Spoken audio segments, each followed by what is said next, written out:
Welcome students. हम लोग chapter 2 start किया था हमने बायोडाइवर्सिटी। आज उसका नेक्स्ट लेक्चर है जिसमें हमने 3 डोमेन सिस्टम पढ़ने। 2 डोमेन सिस्टम पे हमने लास्ट लेक्चर पे जो है वो कंप्लीट किया था, बाइंड अप किया था अपना लेक्चर। जो नेक्स्ट टॉपिक है वो हमारा है 3 डोमेन सिस्टम। डोमेन आप किसे कहते हैं? लार्जेस्ट ग्रुप जो होता है। जितने भी आप छोटे छोटे ग्रुप्स बनाते हो उनका कलेक्टिव जो लार्जेस्ट ग्रुप होता है उसको हम कहते हैं कि वो डोमेन है। डोमेन से नेक्स्ट डिवाइड फिर करते हैं तो किंगडम्स बनते हैं। किंगडम से नेक्स्ट फिर फाइलम, फिर क्लास, फिर ऑर्डर, फिर जीनस और फिर स्पीशी पे हम आते हैं। स्पीशी जो है उसमें सिर्फ वन काइंड ऑफ आपको ऑर्गेनिज्म आते हैं जो मिलकर एक पॉपुलेशन बनाते हैं। फिर डिफरेंट पॉपुलेशंस मिलती हैं तो जीनस बनता है। डिफरेंट जीनस को आप कंबाइन करते हो तो क्लास बनती है। डिफरेंट क्लासेस को कंबाइन एक ग्रुप में रखते हैं तो फिर हमारे पास फाइलम बनता है। डिफरेंट फाइलम्स को कलेक्ट किया जाता है, किंगडम बनता है। और डिफरेंट किंगडम्स को जब कंबाइन करके एक ग्रुप में रखा जाता है तो उसको हम डोमेन कहते हैं। अब जो हमारा 3 डोमेन सिस्टम है इसको इंट्रोड्यूस किया था कार्ल ने, और इसने बेसिकली जितने भी लिविंग ऑर्गेनिजम्स हैं उनको 3 डिवीजन्स में जो है वो प्रॉपर जो है वो डिवाइड किया था। 3 ग्रुप्स बनाए थे उसने लिविंग ऑर्गेनिज्म के। वो कौन से ग्रुप्स थे? Number 1 archaea, number 2 bacteria and number 3 Eukarya. जितने भी लिविंग ऑर्गेनिजम्स थे उसको इन 3 ग्रुप्स में जो है वो डिवाइड किया गया था। नेक्स्ट है, अब वो जो उसने ये 3 किंगडम्स बनाए थे जिसमें हमारे पास आर्किया, बैक्टीरिया और यूकेरिया है, इसकी क्लासिफिकेशन जो है या ग्रुपिंग जो है वो किस बेस पे हुई थी? तो उसमें हम देखेंगे कि बेसिस ऑफ क्लासिफिकेशन था या जो ग्रुपिंग थी वो किस बेस पे की गई। तो उसके लिए 3 क्राइटेरिया सेट किए गए कि जिस बेस पे हमने ग्रुप बनाया। नंबर 1, उनका सीक्वेंस ऑफ न्यूक्लियोटाइड जो है वो राइबोसोमल आरएनए में वो चेक किया गया। तो वो तीनों ग्रुप्स का जो राइबोसोमल सीक्वेंस जो है या न्यूक्लियोटाइड्स का जो सीक्वेंस, एक स्पेसिफिक सीक्वेंस जो डीएनए में होता है, वो सबका सेम नहीं था। तो नंबर 1 हमने इसके बेस पे डिवीजन की। नंबर 2 हमने क्या देखा कि उनके लिपिड स्ट्रक्चर जो है सेल मेम्ब्रेन में, आपको पता है कि सेल मेम्ब्रेन जो है वो प्लाज्मा मेम्ब्रेन लिपिड से बनी हुई होती है। तो उनमें जो लिपिड्स का स्ट्रक्चर था वो डिफरेंट ऑर्गेनिजम्स में डिफरेंट था। तो उस बेस पे भी हमने क्या किया कि जिनका रिजेंबल कर रहा था, जिनके लिपिड मेम्ब्रेन का स्ट्रक्चर सेम था, उनको हमने सेम ग्रुप में प्लेस किया। जिनका डिफरेंट था उनको हमने डिफरेंट ग्रुप में रखा।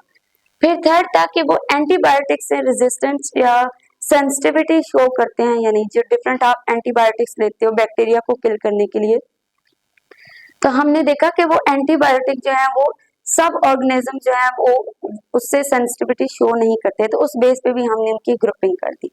तो अब देखो कि उस बेस पे हमने कैसे किया कि आर्किया है, बैक्टीरिया है और यूकेरिया। नंबर 1 हम कहते हैं कि ये जो फर्स्ट 2 ग्रुप्स हैं आर्किया और बैक्टीरिया, ये दोनों जो है प्रोकैरियोटिक हैं। मींस इनके सेल के अंदर प्रॉपर या प्रोमिनेंट न्यूक्लियस प्रेजेंट नहीं होता, तो उनको हम कहते हैं कि वो प्रोकैरियोट्स है। तो आर्किया और बैक्टीरिया दोनों प्रोकैरियोट्स हैं। इनके अंदर प्रॉपर या डोमिनेंट न्यूक्लियस प्रेजेंट नहीं होता। इनका डीएनए ऐसे ही साइटोप्लाज्म में सबमर्ज फॉर्म में होता है। नेक्स्ट है हमारे पास यूकेरिया।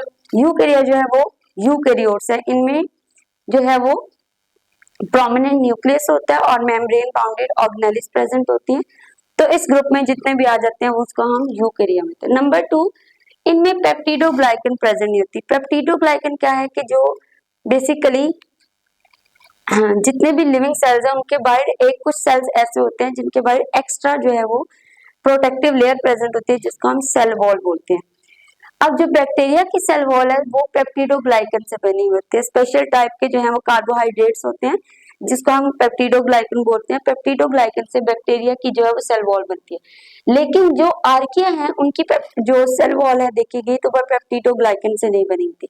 तो इसका मतलब ये है कि जब स्टार्ट में सोचा जाता था कि बैक्टीरिया और आर्किया एक ही है, तो इसका मतलब है कि ये सेम ऑर्गेनिज्म नहीं है, बल्कि आर्किया जो है वो बैक्टीरिया से डिफरेंट है। ऑल्दो वो दोनों प्रोकैरियोट्स हैं, आर्किया को फर्स्ट लिविंग ऑर्गेनिजम्स कहा जाता है कि लाइफ स्टार्ट ही आर्किया से हुई थी। लेकिन उसके बाद जो है वो बैक्टीरिया का ग्रुप आया था। तो बैक्टीरिया जो है उनके जो स्ट्रक्चर जो है वो बिल्कुल डिफरेंट है आर्किया से। फिर नेक्स्ट है हमारे पास यूकेरिया। तो यूकेरिया में भी जो सेल वॉल है, आपको पता है सब यूकेरिया में तो सेल वॉल होती नहीं है। प्लांट्स हैं या एल्गी हैं इनके अंदर सेल वॉल प्रेजेंट होती है। तो या फंजाई के अंदर है, एनिमल्स के अंदर सेल वॉल नहीं होती। लेकिन जिनके अंदर सेल वॉल प्रेजेंट है वो भी पेप्टिडोग्लाइकन से नहीं बनी हुई बल्कि वो सेलुलोज से बनी हुई। तो इसलिए ये क्या है, जितने भी वो ऑर्गेनिज्म जिनकी सेल वॉल जो है वो उनसे डिफरेंट थी तो उनका अलग ग्रुप बनाया गया। लास्ट में हमने एंटीबायोटिक पे देखना है कि तीनों ग्रुप जो है एंटीबायोटिक से जो है वो सेंसिटिविटी शो करते हैं या नहीं। तो आर्किया जो थे अगर वो सेम होते, आर्किया और बैक्टीरिया सेम ऑर्गेनिज्म होते, फिर दोनों को सेंसिटिविटी शो करनी चाहिए थी एंटीबायोटिक से, लेकिन ऐसा नहीं है।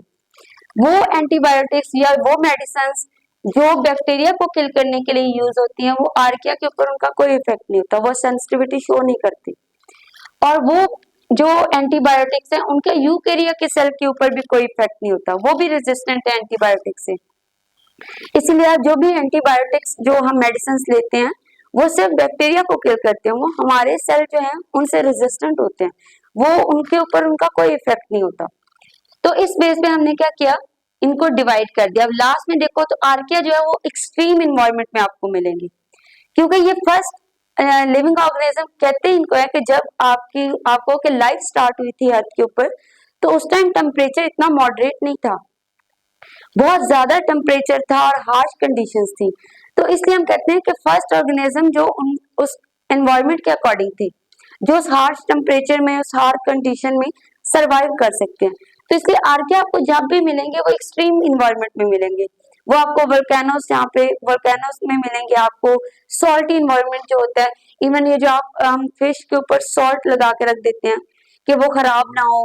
पहले लोगों में जब रेफ्रिजरेटर नहीं होते थे तो इन चीजों को जब सेव करने के लिए या प्रिजर्व करने के लिए हम क्या किया करते थे कि फिशेस के ऊपर सॉल्ट लगा दिया, तो उससे क्या होता था, कोई भी बैक्टीरिया इस तरह का या वायरस जो दूसरे माइक्रो ऑर्गेनिज्म है वहां ग्रो नहीं कर सकते थे।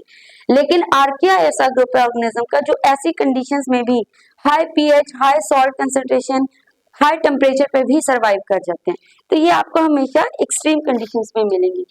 और बैक्टीरिया आपको हाई हैबिटेट में मिलते हैं, बहुत ज्यादा एक्सट्रीम में तो नहीं मिलते, लेकिन आपको नॉर्मल, आपको जहाँ पे एयर में, वाटर में, फूड, हर जगह आपकी, इवन आपकी डाइजेस्टिव सिस्टम के अंदर लार्ज इंटेस्टाइन में भी बैक्टीरिया प्रेजेंट होते हैं। तो ये आपको हर किस्म के हैबिटेट में मिलते हैं और यूकेरियोट्स भी ऑलमोस्ट जो है वो आपको हर जगह नजर आएंगे। फिर नेक्स्ट है हमारे पास, अब ये जो हमने कर दिए डिवीजन, मेन जो है वो ऑर्गेनिज्म के डिवीजन कर दी, उसके बाद हम आ जाते हैं इस यूकेरिया को देखें, डोमेन को, तो इसको देखें, इसको फर्दर हमने ग्रुप्स में डिवाइड कर दिया, या आपको कि आपने किंगडम्स में डिवाइड कर दिया। अब डोमेन है तो डोमेन से नेक्स्ट जो आप डिवीजन ग्रुप बनाओगे वो क्या होगा, किंगडम। तो आपको पता है कि आपने 5 किंगडम होते हैं, ठीक है। उसमें जो फर्स्ट वाला किंगडम है ना वो प्रोकैरियोट्स के लिए होता है, जिसको मुनेरा बोलते हैं। मुनेरा के अलावा जितने भी 4 किंगडम्स है ना वो सारे के सारे यूकेरिया में आ जाते हैं, क्योंकि यूकेरिया में हमने वो ऑर्गेनिज्म प्लेस किए हैं जो सारे के सारे यूकेरियोट्स हैं। तो मुनेरा में तो ऐसे ऑर्गेनिज्म है जो यूकेरियोट्स नहीं है बल्कि प्रोकैरियोट्स हैं, इसलिए मुनेरा का किंगडम जो है वो इसमें इंक्लूड नहीं होता, इसमें 4 किंगडम है। वो 5th वाला किंगडम जो मुनेरा, वो हमने उससे सेपरेट कर दिया। अब प्रोटिस्टा में देखो, अब ये जो आपने किंगडम पढ़ने हैं इनके कुछ स्पेसिफिक फीचर्स हैं जिसकी बेस पे हमने इनको डिफरेंट ग्रुप्स में डिवाइड किया या डिफरेंट किंगडम्स में डिवाइड किया। नंबर 1 हमारे पास आ जाता है प्रोटिस्टा। प्रोटिस्टा में देखो तो फर्स्ट वाला फीचर तो सबका सेम आएगा कि सब क्या है, यूकेरियोट्स है, इसीलिए हमने इनको यूकेरिया में लिखा। नेक्स्ट है हमारे पास कि प्रोटिस्टा में वो यूनिसेलुलर ऑर्गेनिज्म भी आ जाते हैं और सिंपल मल्टीसेलुलर, जो बहुत ज्यादा कॉम्प्लेक्स ना हो, मल्टीसेलुलर जरूर हो लेकिन कॉम्प्लेक्स मल्टीसेलुलर ना हो। तो ज्यादातर हमारे पास जो प्रोटिस्टा में है वो यूनिसेलुलर ऐसे ऑर्गेनिज्म जो एक ही सेल से मिलकर बने होते हैं वो आ जाते हैं। फिर जो है हमारे पास ये ज्यादातर वो ऑर्गेनिज्म है जो इक्वेटिक इन्वायरमेंट में रहते हैं, वाटर में रहते हैं, क्योंकि इनको आगे रिप्रोडक्शन के लिए या उसके लिए अपने जितना भी इनका रिप्रोडक्टिव साइकिल है उसके लिए वाटर चाहिए, तो इसलिए ज्यादातर ये इक्वेटिक इन्वायरमेंट में रहते हैं। और नेक्स्ट जो है ये इस प्रोटिस्टा में, क्योंकि आप आगे देखो ना तो इसमें आपके पास एल्गी भी आ जाता है, फंजाई लाइक ऑर्गेनिज्म भी आ जाते हैं और दूसरे प्रोटोजन्स भी आ जाते हैं, तो डिफरेंट ग्रुप्स जो हैं वो मिलकर ये किंगडम बना रहे हैं। तो अब देखो उसमें कुछ ऐसे एल्गी हैं, हमें पता है एल्गी जो है वो फोटोसिंथेटिक है। ऑटोट्रॉफ्स हम उन्हें कहते हैं जो अपनी फूड खुद बना सकते हैं, वो ऑटोट्रॉफ्स होते हैं, वो फोटोसिंथेसिस परफॉर्म कर सकते हैं। लेकिन हेटेरोट्रॉफ्स उनको कहते हैं जो कि फोटोसिंथेसिस परफॉर्म नहीं कर सकते, कि लाइक कि वो अपनी फूड खुद नहीं बना सकते, इसलिए वो क्या है, हेटेरोट्रॉफ्स हैं। तो जो हमारे पास प्रोटिस्टा है उसमें हमारे पास ऑटोट्रॉफ्स भी आ जाते हैं और हेटेरोट्रॉफ्स भी आ जाते हैं, दोनों ग्रुप्स आ जाते हैं हमारे पास। फंजाई पे फर्स्ट फीचर वही है कि वो यूकेरियोट्स है। फंजाई में मल्टी सेलुलर ऑर्गेनिज्म आते हैं, यूनिसेलुलर नहीं होते फंजाई, ये मोर देन वन सेल से मिलके बने मिलते हैं। फिर नेक्स्ट ये डैम्प प्लेसेस पे जहाँ पे वाटर अवेलेबल हो, चाहे कम अमाउंट में हो लेकिन वाटर अवेलेबिलिटी होनी चाहिए, डैम्प प्लेसेस वहां पे आपको ये मिलेंगे। फिर नेक्स्ट ये क्या होते हैं, ये हेटेरोट्रॉफ्स होते हैं, ये अपनी फूड खुद नहीं बना सकते। अब जो हेटेरोट्रॉफ्स भी होते हैं ना, अब वो फूड खुद नहीं बना रहे तो उन्होंने दूसरों से क्या करना है, अपनी फूड को ऑब्टेन करना है। तो जो मेथड होते हैं ना ऑब्टेन करने के फूड को, वो डिफरेंट होते हैं। तो जो फंजाई का मेथड है ना, जो वो हेटेरोट्रॉफ्स हैं, जो फूड को ऑब्टेन करने का मेथड है, वो हम कहते हैं एब्जॉर्प्टिव मोड को ये अडॉप्ट करते हैं। एब्जॉर्प्टिव मोड कहते हैं कि ये जो डाइजेस्टेड फूड को अपनी बॉडी के अंदर लेके जाते हैं। इनकी बॉडी के अंदर कोई ऐसा सिस्टम नहीं होता जिसमें ये फूड को डाइजेस्ट कर सके। तो बेसिकली ये क्या करते हैं, ये एंजाइम, डाइजेस्टिव एंजाइम्स को बॉडी के बाहर जो है वो रिलीज करेंगे, उसको बाहरी फूड को बॉडी से बाहर उसको डाइजेस्ट करेंगे। जब वो फूड डाइजेस्ट होगी तो उसको फिर वो ये अपनी एपिथेलियल स्किन के थ्रू क्या कर लेंगे, एब्जॉर्ब कर लेंगे। तो ये जो मोड होता है इसको हम कहते हैं एब्जॉर्प्टिव मोड ऑफ न्यूट्रिशन। तो है तो हेटेरोट्रॉफी, लेकिन फूड जिस मेथड के थ्रू ले रहे हैं वो एब्जॉर्प्टिव है। नेक्स्ट है हमारे पास प्लांटी। प्लांटी में वो ग्रुप आ जाते हैं यूकेरियोट्स है, मल्टी सेलुलर है और ऑटोट्रॉफ्स हैं। ऑटोट्रॉफ्स मींस अब ये जो अपनी फूड खुद बना रहे हैं, फोटोसिंथेसिस परफॉर्म करते हैं, इसलिए हम इस ग्रुप को हम कहते हैं कि ये प्लांटी में इंक्लूड होते हैं, जो भी अपनी फूड खुद बनाएंगे। अब इनमें जो आपका क्वेश्चन आएगा कि प्रोटिस्टा में एल्गी ग्रुप है जो कि अपनी फूड खुद बना सकता है, ऑटोट्रॉफ है, लेकिन हमने इसको प्रोटिस्टा में क्यों रखा है, क्योंकि दोनों का सेल वॉल का स्ट्रक्चर जो है वो डिफरेंट है।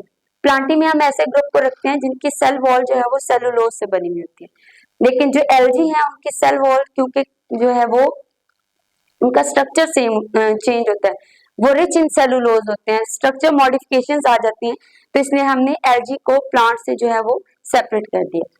फिर नेक्स्ट लास्ट में हमारे पास आ जाते हैं एनिमिलिया। एनिमिलिया यूकेरियोट्स है, मल्टी सेलुलर है एंड हेटेरोट्रॉफ्स है। ये अपनी फूड खुद नहीं बना सकते। और एनिमल और प्लांट में एक डिफरेंस ये भी है कि ये ज्यादातर मूवेबल होते हैं, लोकोमोशन होती है इनमें सेल वॉल प्रेजेंट नहीं होती, इस वजह से ये मूव कर सकते हैं। और प्लांट्स में क्योंकि सेल वॉल प्रेजेंट होती है इसलिए वो मूव नहीं कर सकते। तो अब ये जो हेटेरोट्रॉफ्स है, हेटेरोट्रॉफ्स से आगे देखो लिखा हुआ है कि मोड ऑफ न्यूट्रिशन जो है इनका इंजेस्टिव है। इंजेस्टिव मींस कि ये फूड को इंजेस्ट करते हैं, अनडाइजेस्टेड फूड को इंजेस्ट करेंगे, ओरल कैविटी के थ्रू फिर स्टमक में लेके जाएंगे, वहां पे उसको डाइजेस्ट करेंगे प्रॉपर। मतलब इनकी जो डाइजेशन हो रही होती है फूड के वो इंट्रासेलुलर सेल के या आपकी बॉडी के अंदर हो रही होती है, एक्स्ट्रा सेलुलर डाइजेशन नहीं होती इनके, इसलिए इस मोड को हम कहते हैं इंजेस्टिव मोड है ये। तो यहाँ पे जो हमारा 5 किंगडम सिस्टम जो है वो कंप्लीट हो गया। नेक्स्ट लेक्चर में भी हम अपना नेक्स्ट लेक्चर जो बाइनोमियल नोमेनक्लेचर है उसको स्टडी करेंगे कि उस बेस पे हमने क्यों जो डिफरेंट नेम्स दिए। यहाँ तक हमारा क्लासिफिकेशन वाला जो टॉपिक है वो कंप्लीट हो गया। ओके स्टूडेंट्स, अल्लाह हाफिज।